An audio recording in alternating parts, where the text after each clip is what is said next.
মাননীয় প্রধান উপদেষ্টা, আপনি সকলের বক্তব্য শুনছেন। এই বক্তব্য শুনে আপনাকে অনুধাবন করতে হবে, যখন রাজনৈতিক আন্দোলন করে শেখ হাসিনার পতন ঘটানো যাচ্ছিল না, তখন কোটা সংস্কার আন্দোলন, সেই আন্দোলনকে জাতীয় মুক্তির পথ হিসেবে আবিষ্কার করা হয় এবং সেক্ষেত্রে গুরুত্বপূর্ণ ভূমিকা রাখে গণ অধিকার পরিষদ। 2018 সালের কোটা সংস্কার আন্দোলন আমরাই করেছি। আমরা রাজনৈতিক দলগুলোকে বলেছিলাম এই আন্দোলনকে কাজে লাগাতে হবে, যেহেতু একমাত্র বিশ্ববিদ্যালয়ের শিক্ষার্থীরা এই আন্দোলনে সম্পৃক্ত হয়। এই আন্দোলনকে জাতীয় মুক্তির আন্দোলন হিসেবে রূপান্তরিত করতে হবে এবং আপনারা দেখেছেন কিভাবে গণ অধিকার পরিষদ ভূমিকা রেখেছে। আমাদের 11 জন ভাই শহীদ হয়েছে, আমাদের অসংখ্য ভাই গুলিবিদ্ধ হয়েছে, এখনো পর্যন্ত অনেকে চিকিৎসা পাচ্ছে না, কাতরাচ্ছে। কিন্তু দেখেন আজকে যে সরকার গঠিত হয়েছে, এই সরকার একপাক্ষিকভাবে গঠিত হয়েছে। এই সরকারে যারা অন্যান্য স্টেক হোল্ডার, তাদেরকে এই সরকারের প্রতিনিধি হিসেবে রাখা হয়নি। গতকাল আপনারা দেখেছেন জাতীয় সংলাপ অনুষ্ঠিত হয়েছে, আমি সেখানে ছিলাম। আমাদের দলের পক্ষ থেকে আমি বক্তব্য রেখেছি।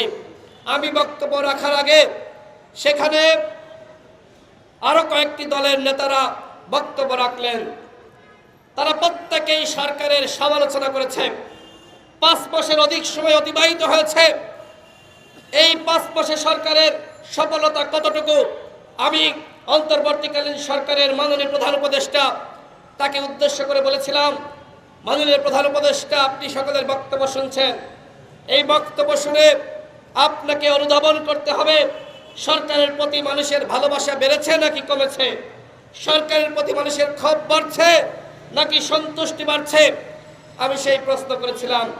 গতকাল দেখেছেন যে ছাত্ররা তারা একটি ঘোষণাপত্র প্রকাশ করতে চায়। এর আগে তারা 31 ডিসেম্বর সেটি নিয়ে শহীদ মিনারে সমাবেশ করেছে। ওই সময় ছাত্রদের পক্ষ থেকে রাজনৈতিক দল এবং অন্যান্য স্টেক হোল্ডারকে যে ডকুমেন্ট দেওয়া হয়েছিল ছাত্রদের পক্ষ থেকে, সেই একই ডকুমেন্টের বাংলা অনুবাদ কালকে সরকারের পক্ষ থেকে দেওয়া হয়েছে। তার মানে কি? তার মানে এই সরকার বৈষম্য বিরোধী ছাত্র আন্দোলনের সরকার।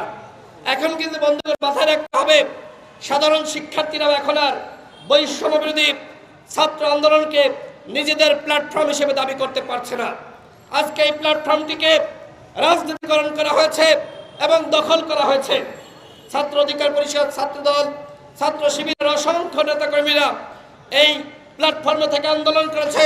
কিন্তু আজকে দেখেন জেলায় জেলায় কমিটি দেওয়া হচ্ছে। সেই কমিটিতে তাদের যারা মনোনীত, যারা তাদেরকে মানবে নেতা হিসেবে, তাদেরকে এই কমিটিতে রাখা হচ্ছে।